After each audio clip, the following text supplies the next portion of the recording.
मैं एक गरीब औरत थी जो टोकरी में बर्तन लेकर गली मोहल्ले बेचने के लिए जाती थी।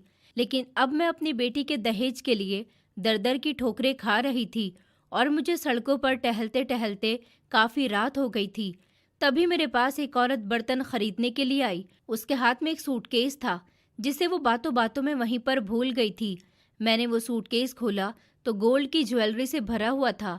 एक लम्हे के लिए मेरा दिल डगमगा गया था, लेकिन फिर मैंने ईमानदारी का रास्ता चुना और वो सूटकेस लेकर मैं उस औरत को लौटाने के लिए उसके बताए हुए पते पर पहुंच गई। मैंने उसके घर का दरवाज़ा खटखटाया। थोड़ी देर के बाद जैसे ही दरवाज़ा खुला तो सामने खड़े हुए इंसान को देखकर मेरे पैरों तले से ज़मीन निकल गई, क्योंकि वहाँ पर तो मैं शहर की एक बहुत ही पुरानी कच्ची और गरीब बस्ती में रहती थी। मैं काफ़ी बूढ़ी और गरीब बर्तन बेचने वाली औरत थी। मेरी सारी ज़िंदगी एक पुरानी सी टोकरी में रखे मामूली से कम पैसे वाले बर्तनों को बेचकर गुजर गई थी। मेरे कच्चे घर की छत हमेशा टपकती रहती थी। मैंने, मेरे पति ने और मेरी बेटी ने कभी सुकून की जिंदगी नहीं देखी थी। मेरे चेहरे पर पड़ने वाली गहरी झुर्रियां और मेरे सफ़ेद बाल मेरी जिंदगी की सारी सख्त मेहनतों और दुख तकलीफ़ों की गवाही देते थे, जो मैंने अपने बीमार पति और बच्चों का पेट पालने के लिए बर्दाश्त किए थे। मेरा शरीर अब मेहनत कर करके थक चुका था और मेरे शरीर से सारी ताकत खत्म हो चुकी थी। लेकिन फिर भी मैं रोज़ अपनी इस टोकरी में बाजार से बर्तन खरीदती और ऊपर वाले का नाम लेकर गली मोहल्ले में घर घर बर्तन बेचने के लिए निकल पड़ती थी। मैं एक बहुत ही ईमानदार और मेहनती इंसान थी, जो रोज़ सुबह सूरज की पहली किरण के साथ ही जाग जाती थी और सीधा पास के मंदिर में जाकर पहले माथा टेक कर आती थी। पूजा पाठ करने के बाद मैं इज्जत और मेहनत की कमाई के लिए ऊपर वाले से प्रार्थना किया करती, तो मेरी बूढ़ी और कमज़ोर आंखों से आंसू बहने लगते थे और मेरा झुर्रियों से भरा हुआ चेहरा भीग जाता था, क्योंकि मेरे रोज़ाना की कमाई बहुत कम थी और मेरे घर के खर्चे बहुत ज़्यादा थे। मेरे अलावा मेरे परिवार में कोई दूसरा कमाने वाला भी नहीं था। मेरी एक बेटी थी जिसका नाम मिहिका था। वो बिल्कुल मेरी परछाई थी। उसे देखकर मुझे अपनी जवानी याद आ जाती थी। मेरी बेटी बहुत सुंदर थी। मैं भी कभी अपनी जवानी में इतना ही सुंदर हुआ करती थी। मेरी बेटी बहुत सीधी सादी और संस्कारी थी। मैंने उसे बहुत अच्छे संस्कार दिए थे। वो बड़ों की इज्जत करना बहुत अच्छे से जानती थी और बहुत ही साधारण व्यवहार की थी। मेरी बेटी अपने बचपन से लेकर अब तक कभी भी अपने माता पिता से नए कपड़े या फिर किसी नए जूते या किसी भी महंगी चीज़ की डिमांड नहीं की थी। वो बहुत ही अच्छी तरह से जानती थी कि उसका पिता बीमार रहता है और उसकी माँ सारा दिन कड़कती धूप और ठिठुरती हुई सर्दी में मेहनत करके जो कुछ पैसे कमा कर लाती है, वो 2 वक्त की सूखी रोटी पूरी करने के काम आते हैं। मेरे पति भी एक बहुत ही साधारण और ईमानदार इंसान थे। मेरे पति ईंटों के भट्टे पर ईंटें ढोया करते थे, लेकिन फिर एक दिन उनके साथ वहां पर बहुत बड़ा हादसा हो गया। काफ़ी सारी ईंटें उनके शरीर पर गिर गई थी, जिसकी वजह से उनके शरीर पर काफ़ी सारी चोट आई थी। तभी से ही मैं और मेरी बेटी बहुत डर गए थे कि कहीं मेरे पति को कुछ ना हो जाए। काफ़ी समय तक उनकी चोटों का इलाज चलता रहा और मेरे घर का कमाने वाला इकलौता इंसान अब अक्सर बीमार रहने लगा था। मेरे पति जितना भी कमा कर लाते थे, उससे हमारे घर का गुजारा हो जाता था, लेकिन उनके बीमार पड़ने से हमारी ज़िंदगी पर काफ़ी असर पड़ा था। वक्त के साथ साथ उनके शरीर की चोटें तो ठीक हो गई थी, लेकिन नई नई बीमारियों ने उनके शरीर में जन्म ले लिया था। उन्होंने अब कहीं भी काम करना छोड़ दिया था, क्योंकि अब उनका शरीर इस काबिल ही नहीं रहा था। मेरे पति के सीने में अक्सर तेज़ दर्द रहता था और उन्हें खांसी भी होने लग जाती थी। उनके इलाज के लिए भी मेरे पास कभी पूरे पैसे नहीं होते थे। जब मेरे पति के साथ ये हादसा हुआ था, तब मेरी बेटी सिर्फ 4 साल की थी और तब से ही घर की सारी जिम्मेदारी मुझ पर आ गई थी। मैंने कुछ दिन तो लोगों के घरों में काम किया, लेकिन कई घरों में मेरे साथ लोगों का व्यवहार अच्छा नहीं था, जिसकी वजह से मैंने घरों में नौकरानी का काम करना छोड़ दिया था और थोड़े पैसे इकट्ठे करके बाजार से कम कीमत पर कुछ बर्तन खरीद लिए और उन्हें एक टोकरी में रख लिया। उस टोकरी को सर पर रखकर मैं गरीब मोहल्ले की गलियों में हर घर जाती थी, जहां अक्सर लोगों को बर्तनों की ज़रूरत होती है। मैं सारा दिन घर से बाहर बर्तन बेचने में लगी रहती थी और मेरी बेटी अपने पिता की सेवा करती रहती थी। मिहिका घर का सारा कामकाज भी किया करती थी। वो घर के कच्चे आंगन में झाड़ू देती थी, मिट्टी के चूल्हे पर सूखी लकड़ियां जलाकर खाना बनाया करती थी, जिसका धुआं उसकी आंखों में चुभता था। वो घर में रहकर अपने बीमार पिता की सेवा करती और जब रात को उसकी माँ बहुत ज़्यादा थक हार कर घर लौटती तो वो भागकर मेरे हाथ पैर दबाती थी और मुझे भी अपने हाथों से खाना खिलाया करती थी। मैं जब अपनी आज्ञाकारी और शरीफ बेटी को देखती तो मेरा दिल एक तरफ तो खुशी से भर जाता था कि है ऊपर वाले, तूने मुझे इतनी अच्छी और आज्ञाकारी बेटी दी है जो इस गरीबी और भूख में भी कभी कोई शिकायत नहीं करती और हमेशा ऊपर वाले से अपने माता पिता की सेहत के लिए प्रार्थना करती रहती है। लेकिन दूसरी तरफ मेरे दिल में एक बहुत बड़ा और गहरा दुख हर समय एक तेज कांटे की तरह चुभता रहता था, जो कि शायद हर माँ के दिल में चुभता है जब उसकी बेटी जवान हो जाती है। और वो दुख ये था कि मेरी बेटी की शादी और उसके दहेज की फिक्र। हमारे समाज का एक बहुत ही बड़ा और घटिया रिवाज है कि जब गरीब की बेटी जवान होती है तो गरीब माता पिता की रातों की नींद हमेशा हमेशा के लिए उड़ जाती है, क्योंकि उन्हें अपनी बेटी को ससुराल भेजने के लिए बहुत सारा सामान, महंगे कपड़े, चमकते हुए बर्तन, लकड़ी का फर्नीचर और भी महंगा महंगा सामान देना पड़ता है, जिसे दहेज कहा जाता है।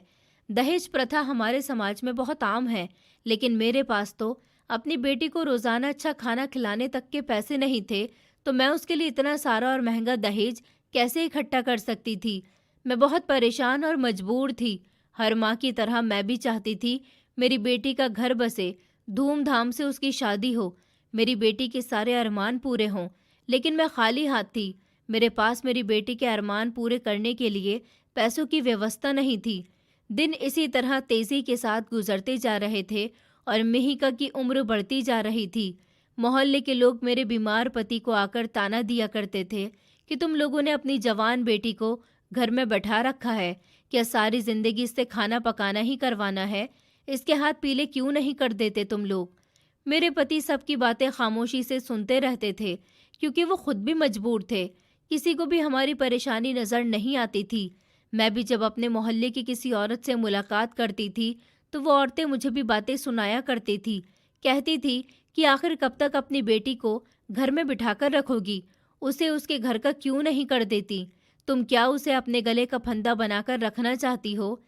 अरे माता पिता तो अपनी बेटियों की शादी जल्द से जल्द कर देना चाहते हैं, मगर तुम लोग तो बेटी को घर के कामों में लगाए रखते हो। लोगों की ये कड़वी बातें मेरे कमज़ोर दिल पर तीर की तरह लगती थी। मैं किसी को क्या बताती कि मैं सारी ज़िंदगी भी बर्तन बेच बेच कर गुजार दूं, तब भी मैं इतने पैसे जमा नहीं कर सकूंगी जिससे मेरी बेटी की शादी हो जाए।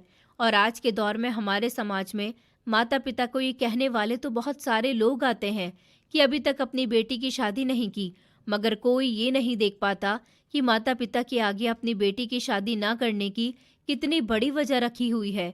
मैं दिन रात अपनी पुरानी बर्तनों से भरी हुई टोकरी को सर पर रखकर घूमती रहती थी, लेकिन सारा दिन मेरा एक या दो ही बर्तन बिकता था और उसे बेचकर मेरे पास जो पैसे आते मैं उनसे रोज़ाना घर का खाना बनाने के लिए थोड़ा सा राशन ले जाती थी और मुझे बाकी के बर्तन खरीदने के लिए भी पैसे अपने पास रखने होते थे। सारा दिन मेहनत करने के बावजूद भी बचत ना के बराबर होती थी और जो थोड़े बहुत 100-50 रुपए मेरे पास होते थे मैं उनको अपने घर में मौजूद मिट्टी के बर्तन में छुपाकर रख देती थी ताकि मैं अपनी बेटी की शादी के लिए कुछ सामान जमा कर सकूं।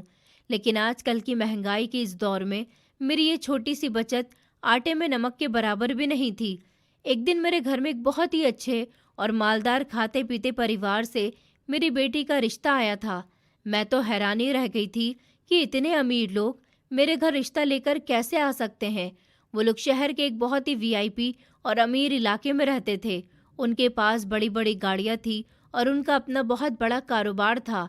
मैं और मेरे बीमार पति तो ये सब देखकर हैरान और परेशानी हो गए थे कि इतने अमीर लोग हमारे इस छोटे से घर में और इस कच्ची सी बस्ती में रिश्ता मांगने के लिए क्यों आए हैं। लड़के के पिता हमारे यहाँ मेरी बेटी का रिश्ता लेकर आए थे। उन्होंने मुझे और मेरे पति को बताया था कि हमने आपकी बेटी को किसी फंक्शन में बहुत ही सादगी से बैठे हुए देखा था और उन्हें उसकी शराफत और उसके संस्कार बहुत पसंद आए थे। इसलिए वो चाहते हैं कि हमारी मिहिका उनके घर की बहू बने। ये सुनकर तो जैसे मेरे दिल में खुशी का तूफान ही उमड़ आया था। मेरे पति के चेहरे पर भी मुस्कुराहट छा गई थी कि मुझ जैसी गरीब औरत की बेटी का भाग्य इतना अच्छा है कि वो इतने बड़े और शानदार घर की मालकिन बनेगी। मैं तो ये सोच भी नहीं सकती थी कि ऊपर वाला इस रिश्ते को हमारे घर भेजकर हमारे साथ इतना बड़ा चमत्कार करने वाला है। अब मेरी बेटी को कभी भूखा नहीं सोना पड़ेगा और वो हमेशा खुश रहेगी। लेकिन इस लम्हे मेरे दिमाग में दहेज का वो भयानक और डरावना ख्याल आ गया था जिसने मेरी सारी खुशियों को एक ही पल में ख़त्म कर दिया था। मैंने लड़के वालों से बहुत ही नरमी और शर्मिंदगी के साथ हाथ जोड़कर कहा कि देखिए साहब जी, मैं तो एक बहुत ही गरीब औरत हूँ। मेरा पति बीमार रहता है और मैं खुद सर पर टोकरी में बर्तन रखकर गली गली बर्तन बेचकर अपना गुजारा करती हूँ। हम बहुत ही मामूली से लोग हैं, हम आपकी बराबरी कहाँ कर सकते हैं। मेरे पास अपनी बेटी को देने के लिए कुछ भी नहीं है। मेरी सारी जमा पूंजी तो मेरी बेटी ही है, इसके अलावा कुछ भी नहीं। आपके घर के नौकर भी हमसे ज़्यादा अमीर होंगे, हमारी तो कोई हैसियत ही नहीं है। आप कहाँ और हम कहाँ।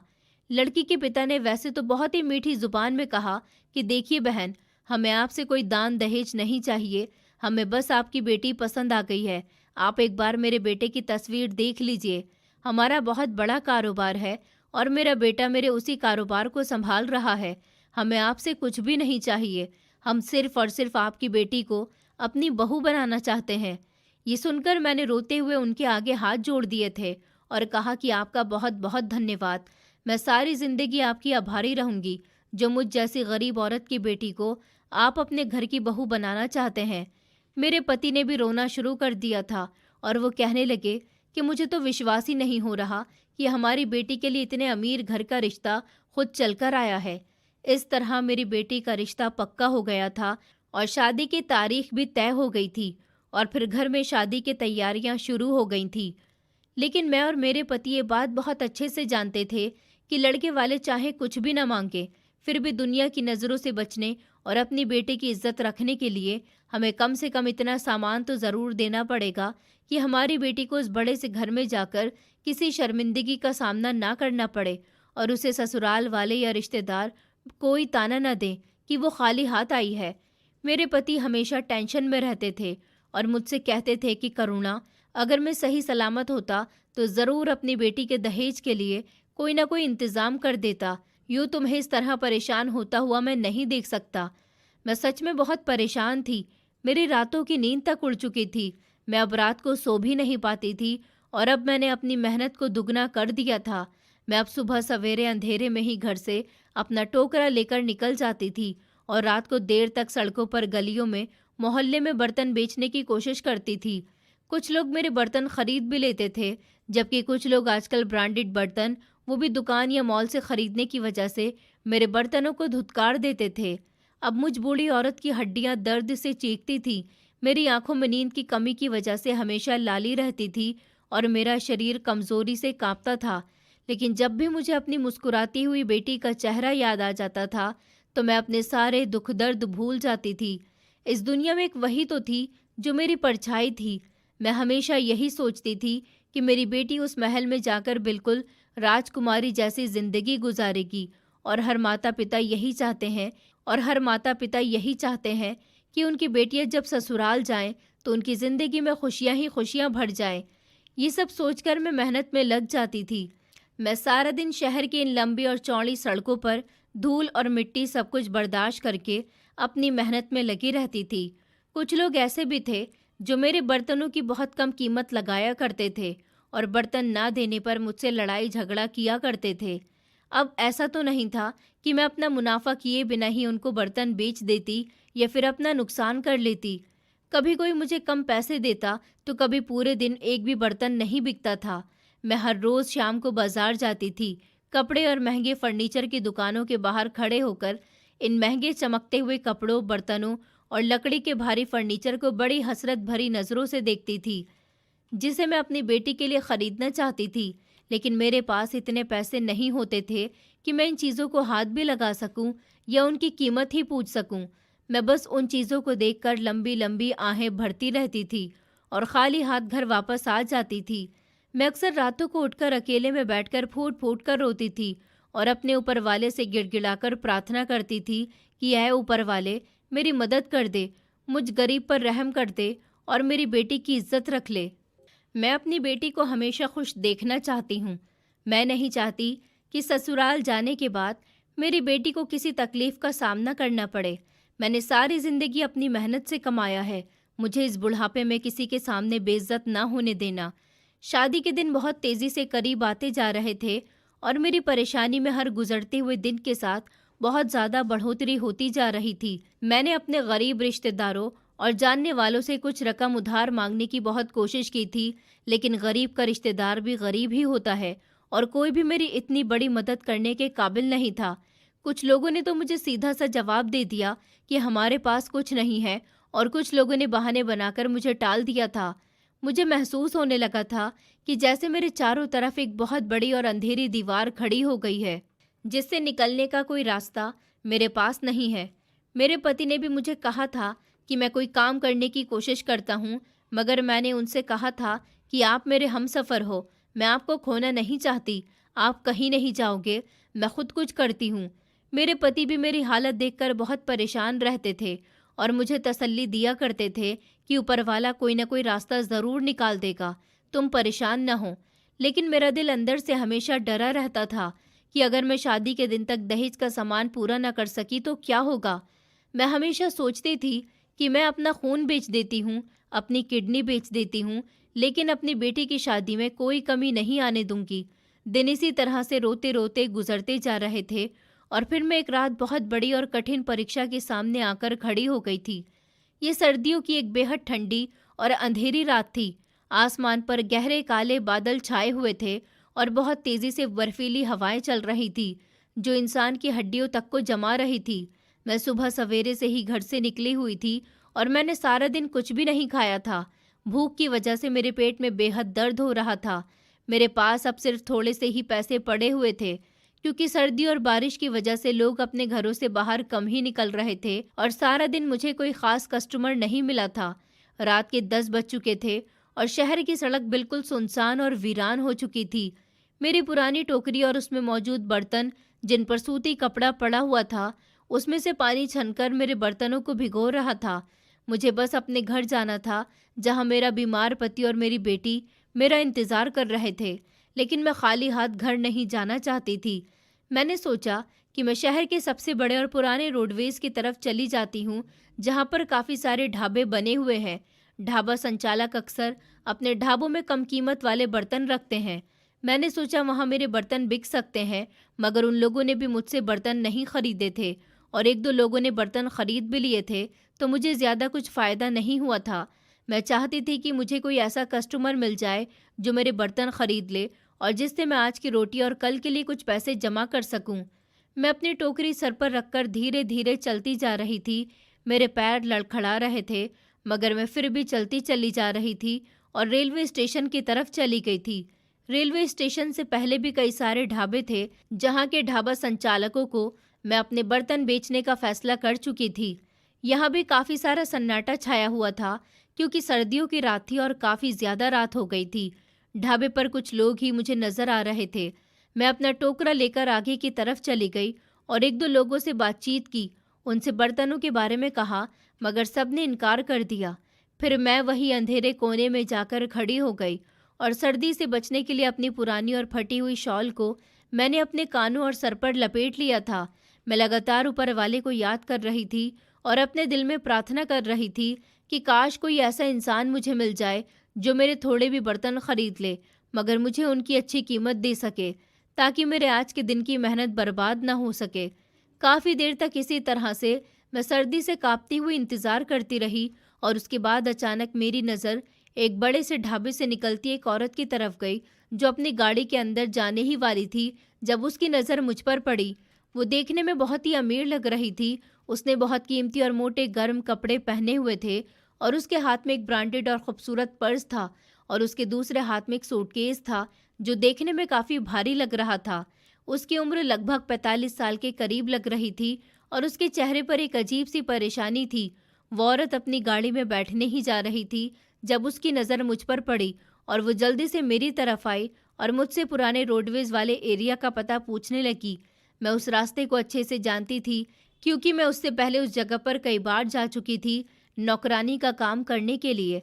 इसलिए मैंने उन्हें वहाँ का पता बता दिया था कि उन्हें कैसे कैसे जाना है। बताया गया एड्रेस उन्होंने अच्छी तरह से समझ लिया था, क्योंकि वो शहर का सबसे वीआईपी इलाका था जो यहाँ से काफ़ी दूर था।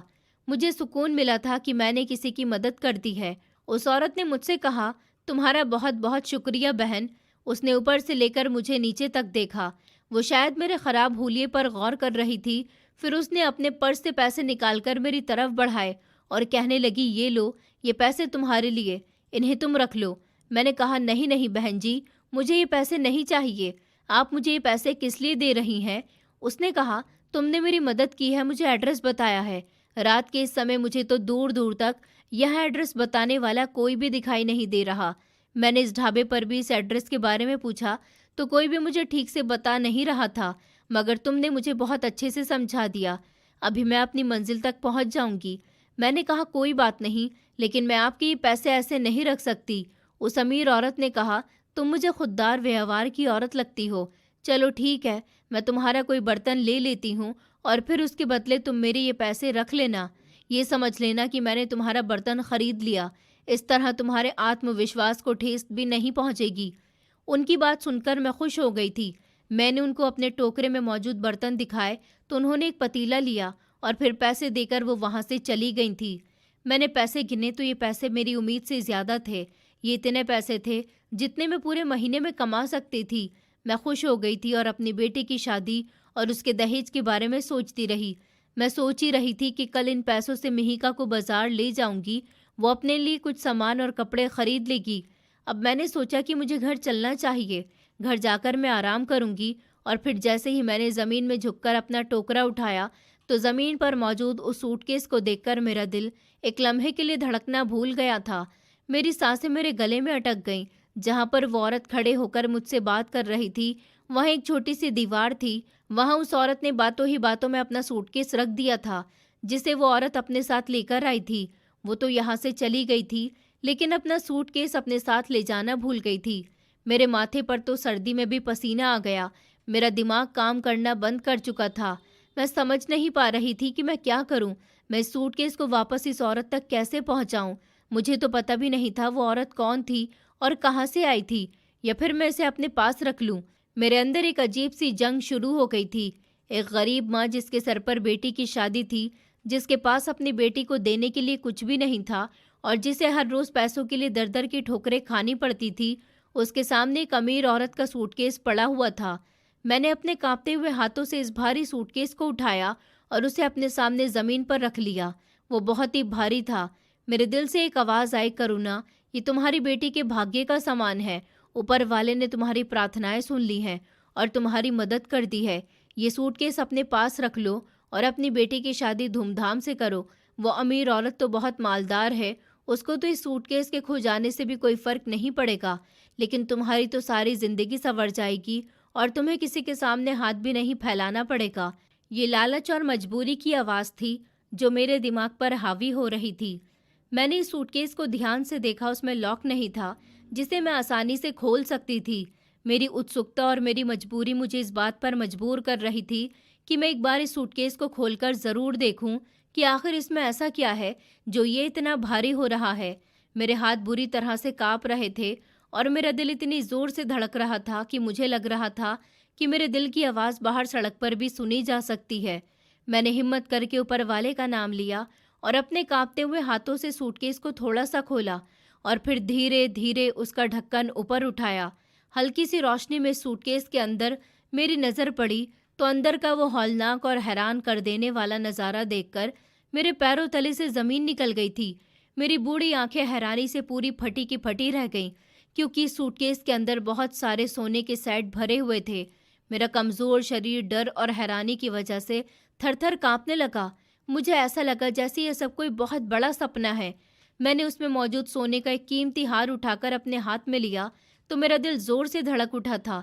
एक लम्हे के लिए इस गरीब और मजबूर माँ का पुराना और सच्चा ज़मीर बुरी तरह से डगमगा गया था और मेरे दिमाग पर लालच सवार हो गया था।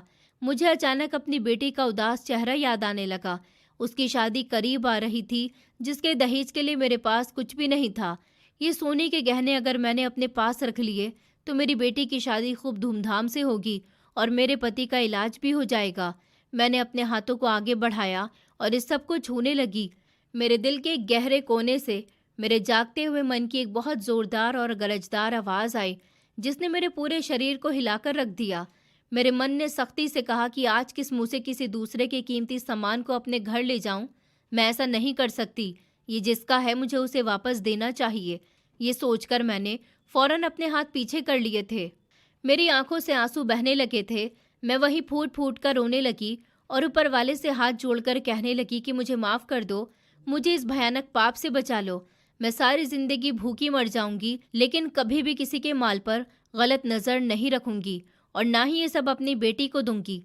मैंने अपने आंसू साफ किए। अब मेरा दिल लालच से बिल्कुल साफ हो गया था। मैंने बहुत पक्के इरादे के साथ इस सूटकेस के ढक्कन को बंद किया और जल्दी से अपना टोकरा सर पर रखा और एक हाथ से इस सूटकेस को पकड़ लिया। अब बारिश शुरू हो चुकी थी, लेकिन मैंने सोच लिया था कि ये अमानत जिसकी है मैं उसे देकर ही रहूंगी। मुझे याद आया, उस औरत ने मुझे जिस जगह का एड्रेस दिया था वो ज़रूर वहाँ पर अभी भी होगी, इसलिए मुझे वहीं जाना चाहिए। मेरे लिए अब अंधेरे में चलना मुश्किल हो रहा था, लेकिन मुझे बस इस अमानत को जल्द से जल्द वापस करने की फिक्र थी। ये रास्ता काफ़ी दूर था, लेकिन मैं चलती चली जा रही थी और फिर लगभग 2 घंटे का सफ़र तय करने के बाद मैं वहाँ पहुँच गई थी, जहाँ का एड्रेस उस औरत ने मुझसे पूछा था। यहाँ पर काफ़ी सारे बड़े बड़े घर बने हुए थे, लेकिन फिर मुझे वही गाड़ी नज़र आई जिसमें वो औरत बैठकर आई थी। वो गाड़ी एक बड़े से बंगले के बाहर खड़ी हुई थी। मैंने दरवाजे की तरफ जाकर गार्ड से कहा, मुझे मैडम जी से मिलना है। गार्ड ने कहा ठीक है। वो अंदर चला गया, लेकिन काफ़ी देर तक वो नहीं आया था। मैंने सोचा कि शायद इतनी रात को सब सो गए होंगे, लेकिन मैं वहाँ पर काफ़ी देर तक खड़ी रही। फिर थोड़ी देर बाद गार्ड बाहर आया और मुझे अंदर जाने को कहने लगा। बारिश की वजह से मेरे सारे कपड़े भीग चुके थे, लेकिन मैं वहाँ से जाने वाली नहीं थी। मैं धीरे धीरे कदमों से अंदर की तरफ गई ताकि ये अमानत जिसकी है उसे दे सकूं, और मुझे अपने घर भी जाना था। मैं घर के अंदर वाले दरवाजे की तरफ आई। गार्ड ने मुझे कहा कि तुम यहीं रुक जाओ, मैडम जी आ रही हैं। इतना कहकर वो तो वहाँ से चला गया था, लेकिन फिर मुझे किसी के कदमों की आवाज़ साफ सुनाई दी। वो आवाज़ धीमी धीमी मेरे करीब आ रही थी। मैं दरवाजे से थोड़ा पीछे हटकर खड़ी हो गई। ये सूटकेस अभी भी मेरे हाथ में था, लेकिन अपना टोकरा मैं ज़मीन पर रख चुकी थी। मेरा दिल ज़ोर ज़ोर से धड़क रहा था कि पता नहीं अंदर से कौन आ रहा है और वो मेरे साथ क्या सुलूक करेगा। फिर 2 लोग बाहर आए। जैसे ही मेरी नज़र दरवाजे के बिल्कुल बीच में खड़े होने वाले इंसान की तरफ पड़ी, तो मेरी आंखें फटी की फटी रह गईं। मेरी आवाज़ गले में ही दबकर रह गई थी, क्योंकि इस बड़े और शानदार बंगले के इस छोटे से दरवाजे के आगे कोई ऐसा इंसान नहीं था जिसे मैं नहीं जानती थी, बल्कि दरवाजे के बिल्कुल बीच में तेज़ रोशनी के नीचे वही अमीर आदमी खड़ा हुआ था जो कुछ दिन पहले मुझ जैसी गरीब औरत के घर मेरी इकलौती बेटी का रिश्ता अपने बेटे के लिए मांगने आया था। ये वही इंसान था जिसके घर मेरी बेटी की शादी होने वाली थी और जिसके दहेज के लिए मैं दिन रात एक करके दर दर की ठोकरें खा रही थी। मुझे कुछ समझ नहीं आ रहा था कि ये सब क्या हो रहा है। मैं कोई सपना देख रही हूँ या मेरी आंखों का कोई धोखा है। वो औरत जिसने थोड़ी देर पहले मुझसे एड्रेस पूछा था, वो भी उसके बराबर में ही खड़ी हुई थी और अपना गहनों से भरा हुआ सूटकेस वहीं सड़क पर भूल गई थी। वो दरअसल मेरी बेटी की होने वाली सास थी, जिससे मेरी अभी तक मुलाकात नहीं हुई थी, क्योंकि हमारे यहाँ मेरी बेटी का रिश्ता मांगने के लिए सिर्फ लड़के के पिता आए थे, उसकी माँ नहीं। मुझे लगा कि शायद लड़के की माँ नहीं होगी, लेकिन अचानक मिलने वाले सदमे ने मुझे हैरान कर दिया था। जो बैग में पकड़े हुए थी वो मुझे और भी भारी लगने लगा था। मुझे ऐसा महसूस हो रहा था कि जैसे मैं किसी बहुत बड़े पाप या चोरी में पकड़ी गई हूँ, जबकि मैंने कोई चोरी नहीं की थी।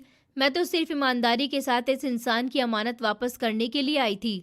लेकिन मेरी बेटी के होने वाले सास ससुर को अचानक अपने सामने देखकर मेरे दिल में हजारों डरावने और परेशान करने वाले ख्याल दौड़ने लगे थे। मैंने सोचा कि कहीं ये लोग ये ना समझें कि मैं इस औरत का पीछा करते हुए यहाँ तक आई हूँ। ये शायद वो ये ना सोचें कि मैं किसी लालच में जाकर उनके घर के बाहर खड़ी हूँ और उनसे पैसे मांगना चाहती हूँ। मेरी ज़ुबान तो बिल्कुल गूंगी हो चुकी थी और मेरे मुंह से एक भी शब्द नहीं निकल पा रहा था। मैं बस हैरानी और परेशानी के मिले जुले उन दोनों के चेहरे को देख रही थी। इन दोनों के चेहरों पर कोई परेशानी या उदासी नहीं थी, बल्कि इन लोगों का चेहरा तो बहुत बेफिक्र और सुकून से भरा हुआ था। धीमे धीमे वो दोनों आगे बढ़ने लगे। उस औरत ने मेरे हाथ अपने गर्म हाथों से बहुत मजबूती से और प्यार से पकड़ लिए और मेरी बेटी के होने वाले ससुर ने इज्जत भरे शब्दों में मेरी तरफ देखते हुए कहा, बहन, आप इस तरह इस बारिश में यहाँ क्यों खड़ी हैं? अरे आप अंदर आइए, आपके तो कपड़े भी गीले हो चुके हैं। इस तरह तो आप बीमार पड़ जाएंगी। वो औरत जो मेरा हाथ पकड़े हुई थी वो अभी भी खामोश थी। मैंने हकलाते हुए और बहुत ही शर्मिंदगी के साथ इस औरत की आंखों की तरफ देखते हुए कहा, बहन, मैं यहाँ आपका पीछा करते हुए नहीं आई हूँ, बल्कि आप वहाँ सड़क के पास की दीवार पर अपनी एक अमानत छोड़ आई थी। मैं आपको आपकी वही अमानत देना चाहती थी। मैंने सोचा कि आप मुझे यहीं मिलेंगी, इसलिए मैं यहाँ आ गई। मुझे बिल्कुल भी पता नहीं था कि आप यहाँ रहती हैं। मैं तो बस अपना फ़र्ज़ पूरा करने के लिए आई थी। ये लीजिए आपका सूटकेस।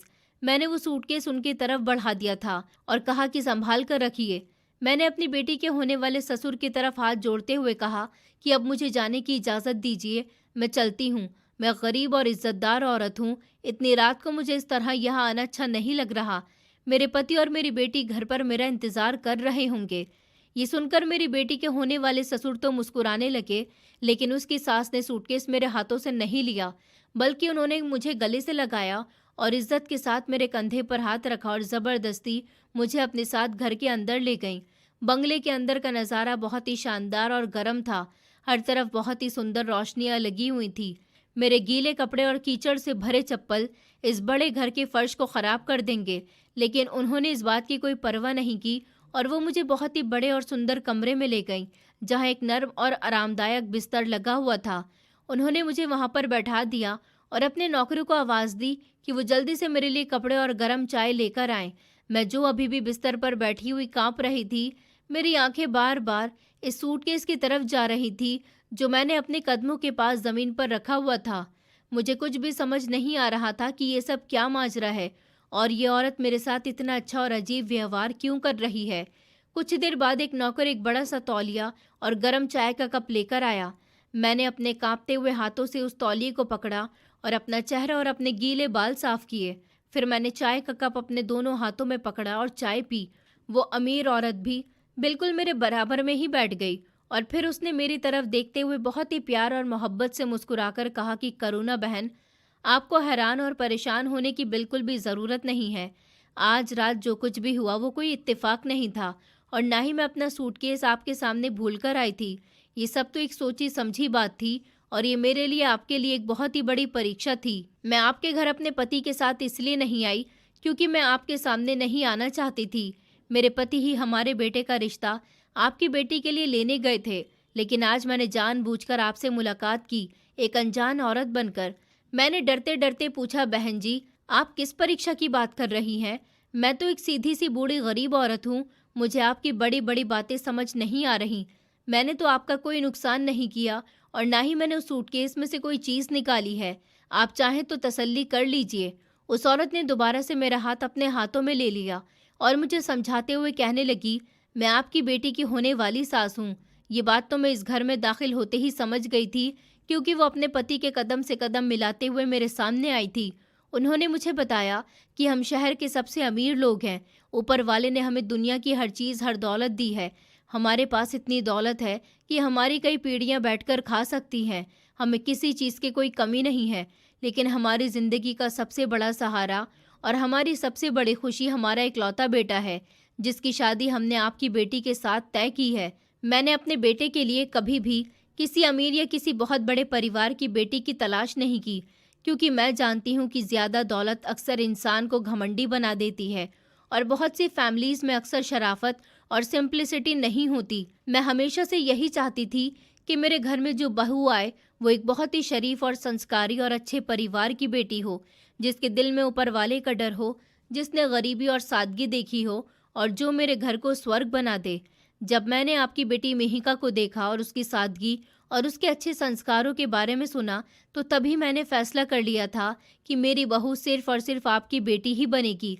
मैंने अपने पति को आपके घर रिश्ता पक्का करने के लिए भेज दिया था और उन्होंने आपसे साफ शब्दों में कह दिया था कि हमें कोई दान दहेज नहीं चाहिए और ना ही हमें कोई लालच है।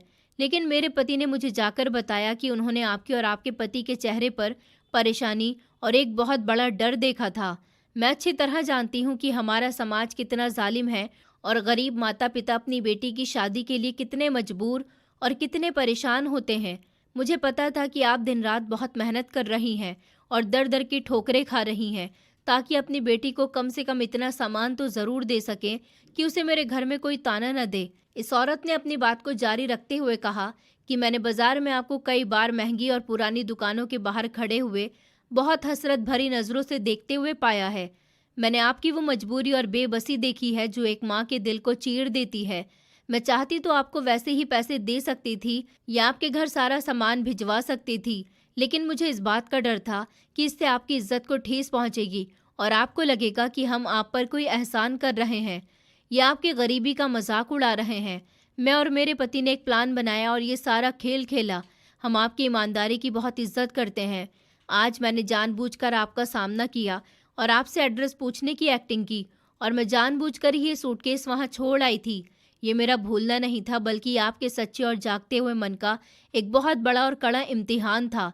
हम देखना चाहते थे कि गरीब और मजबूर माँ बेटी की शादी करने जा रही हो और उसके पास कोई बंदोबस्त ना हो। जब उसके हाथ में इतनी बड़ी और बेपनाह दौलत आ जाए तो वो क्या इस दौलत के सामने अपनी ईमानदारी को बेच देगी?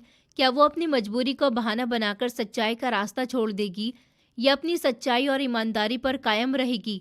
मैं अपने घर के अंदर आकर अपनी खिड़की से बाहर अंधेरी सड़क की तरफ देख रही थी कि आप मेरी अमानत वापस करने आएंगी या नहीं। जब मैंने देखा कि आप वो सूटकेस लेकर कुछ सोचते हुए आगे बढ़ गई हैं, तो मैं जल्दी से गाड़ी लेकर अपने घर आ गई थी। मुझे आप पर पूरा भरोसा था कि आप ज़रूर उसी पते पर आ रही होंगी जो मैंने आपसे पूछा था, और मेरा भरोसा 100% सही साबित हो गया। जब मुझे गार्ड ने बताया कि कोई बर्तन बेचने वाली मुझसे मिलने के लिए आई है, तो मैंने फ़ौरन खिड़की की तरफ आपको सर्दी से कांपते हुए देखा और आपने ये साबित कर दिया कि गरीब इंसान के पास पैसे नहीं होते, उसके पास पहनने के लिए अच्छे कपड़े नहीं होते, लेकिन उसके पास जो सच्चाई और ईमानदारी की दौलत होती है वो दुनिया के किसी भी बादशाह के ख़जाने से ज़्यादा बड़ी और ज़्यादा कीमती होती है। आपने गहनों से भरे सूटकेस को ठुकराकर ऊपर वाले के सामने और मेरे सामने जो परीक्षा पास की है उसकी कोई कीमत नहीं लगाई जा सकती। मैं ये सारी बातें सुनकर बिल्कुल हैरान रह गई थी। मुझे अपने कमज़ोर कानों पर विश्वास नहीं आ रहा था कि मेरी होने वाली समधन मेरे साथ इतनी बड़ी परीक्षा ले रही थी और मेरी ईमानदारी को इस तरह परख रही थी। मेरी आंखों से आंसू निकल आए थे और मैं रोते हुए ज़मीन पर बैठ गई। मैंने उनके सामने अपने दोनों हाथ जोड़कर कहा, बहन जी, मैं तो एक बहुत ही कमज़ोर और पापी औरत हूँ। जब मैंने इस सूटकेस के अंदर चमकते हुए गहनों को देखा था तो एक लम्हे के लिए मेरा दिल भी डगमगा गया था।